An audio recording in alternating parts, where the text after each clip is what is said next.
Olá, tudo bem? Hoje a gente vai mergulhar de cabeça em um capítulo-chave na jornada de Israel. É uma história que, bem no finalzinho, revela uma lição totalmente inesperada sobre soberania, sobre fronteiras e, claro, sobre obediência. Ok, vamos lá. Para a gente entender o cenário, imagine que se passaram 40 anos. 4 décadas vagando pelo deserto. Uma geração inteira nasceu e cresceu ali, no exílio. E agora, essa nova geração está de frente para a Terra Prometida, o lugar que os pais deles não conseguiram alcançar. E é aqui que a coisa fica interessante. A gente poderia pensar que o teste final antes de entrar na Terra seria sobre força, sobre guerra, né? Mas não, a grande lição não era sobre a capacidade de lutar, mas sim sobre a capacidade de entender e, mais importante, de respeitar os limites que Deus estabeleceu. Então, vamos começar pelo fim do deserto. Para a gente entender as ordens que estavam para chegar, primeiro a gente precisa olhar um pouquinho para trás. Essa parte da história destaca a fidelidade de Deus durante aqueles 40 anos, e isso é fundamental para tudo que vai acontecer em seguida. Olha, o contexto que esse versículo cria é a base de tudo.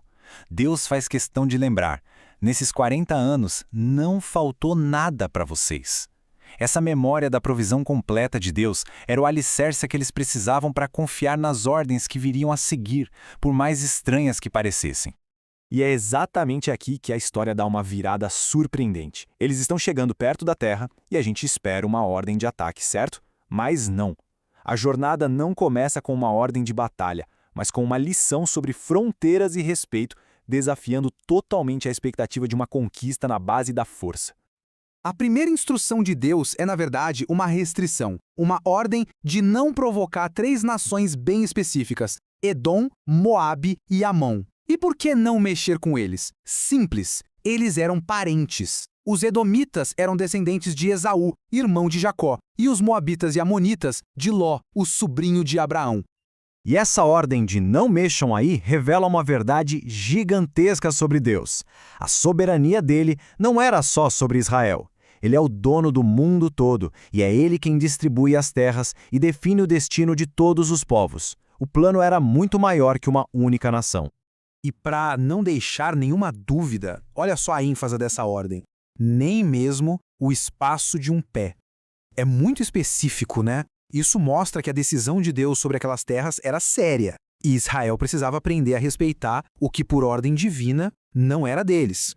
E tem mais um detalhe aqui que é simplesmente genial. A instrução era para passar por ali como viajantes pacíficos, pagando por tudo que consumissem. Pela comida, pela água. Pensa bem, eles eram um exército enorme, temido. Podiam ter tomado tudo à força. Mas não, a lição era sobre respeito, mesmo tendo o poder nas mãos. Certo, até agora a lição foi: não ataquem, respeitem. Mas, de repente, o cenário muda completamente. A mesma obediência que antes significava paz e restrição, agora vai ser testada de uma forma totalmente oposta, com uma ordem direta para a guerra.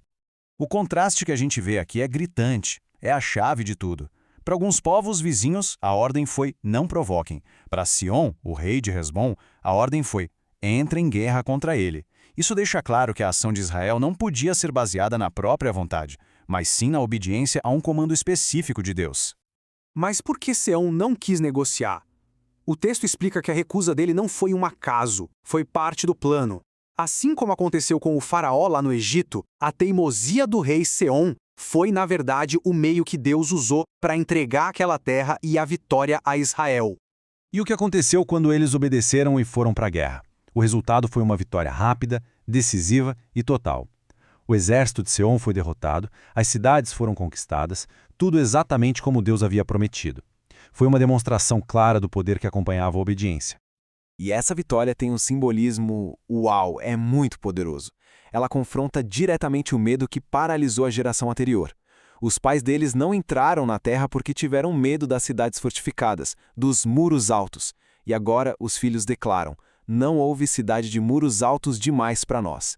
Onde antes havia medo e fracasso, agora havia fé e vitória.